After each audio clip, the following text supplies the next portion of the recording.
Hi, Jason Sulliman here. I wanted to make a continuation video on dynamic harmonic fluency, something I talked about last week. And I wanted to offer some exercises for people that are interested in starting to dive into this. So here is a very simple form of the exercise. My first semester music major students, I'll have them working on this, and then we progress up from there. So very basic stuff, but just because it's simple doesn't necessarily mean that it's easy. So for some people, this will be a really different way to think about it. So fear not if you find yourself getting tripped up in it for a little bit of time. But before you know it, the fluency will show up. So on the board over here, I've written a couple of chords following a chord progression. And over here, I have a 1 chord and a 4 chord. If we're just talking about the friendly, familiar key of B flat, a 1 chord would be a B flat arpeggio, right? So B flat, D, and F. And then if we're talking about a 4 chord, it's based on the 4th scale degree, which is E flat, so an E flat chord. If we're using the smoothest voice leading that we can, the B flat would hold through, the D would go half step up to E flat, and then the F would travel up to the G. So if I were to play a simple pattern involving a 1 chord and a 4 chord, I might play B flat, D, F, D, B flat, E flat, G, E flat, and then resolve back to B flat. So let's play through that. It's just a 1-4-1 chord, 3 notes per chord, and it's just one of the simpler forms that we can kind of come up with. I'm going to set my smart metronome to 100. I'm going to wobble around on my wobble board, make sure I stay nice and relaxed. Let's just play through the keys. Let's see how long it takes.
So that took a little over a minute. That was about a minute's worth of time.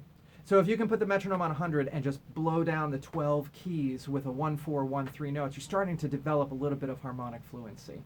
Now we could do a similar thing, but we could do a 1-5-1. And so if you look over here on the right side of the board, I've written the same 1 chord and then a 5 chord. Now with the 5 chord, you've got options because you can either go half step down to A or whole step up to C and then meander your way around that 5-7 chord. Remember that a 5-7 chord has that minor 7th in it. In this case, key of B flat, the 5 chord would be based on F, and then the minor 7th would be that E flat that we would add into that dominant chord. So here, if we were to go B flat, up to D, up to F, back down to D, and then we were to go over to the 5 chord and play A, C, E flat, we would then be meandering between a 1 chord and a 5-7 chord. Let's try that one.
Slip in there. It's good, it keeps you on your toes.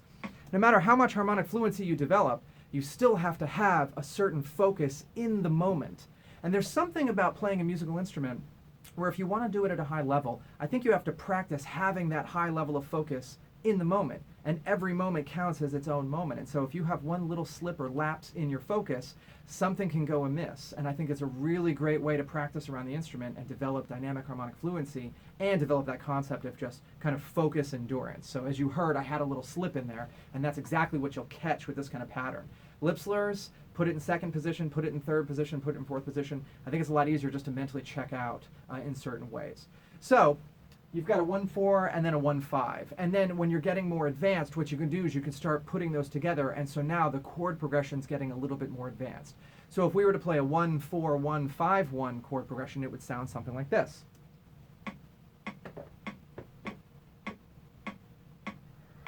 And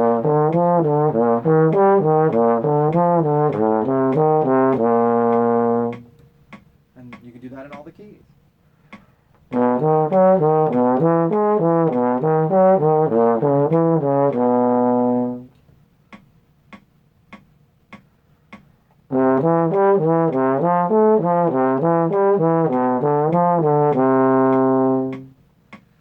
I'll spare you, etc., etc., etc. So by taking simple patterns like this and putting them together and coming up with more complex chord progressions, you're increasing the level of difficulty, thus the level of harmonic fluency you need to have, specifically dynamic harmonic fluency.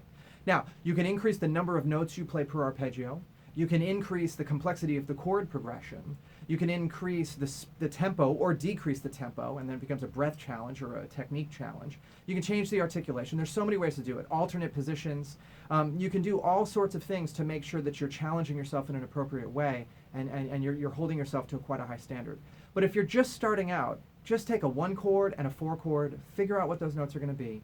And if you're going through the pattern, and let's say you do B flat and it sounds fine, and then you go to B, and you fall apart, take a moment, piece of scrap paper, write out the chords that are in B, do your theory homework on it, and then apply it back to the instrument. And every time you do that, you get a little bit more reinforced with understanding the music theory and being able to send it right through the instrument. And eventually you get to a point to where there's no middle step between that. It just flows in and flows out, which is what we're all aiming for. So there's my practice challenge to you. Take some of these simpler dynamic harmonic fluency progressions and have fun. Happy practicing.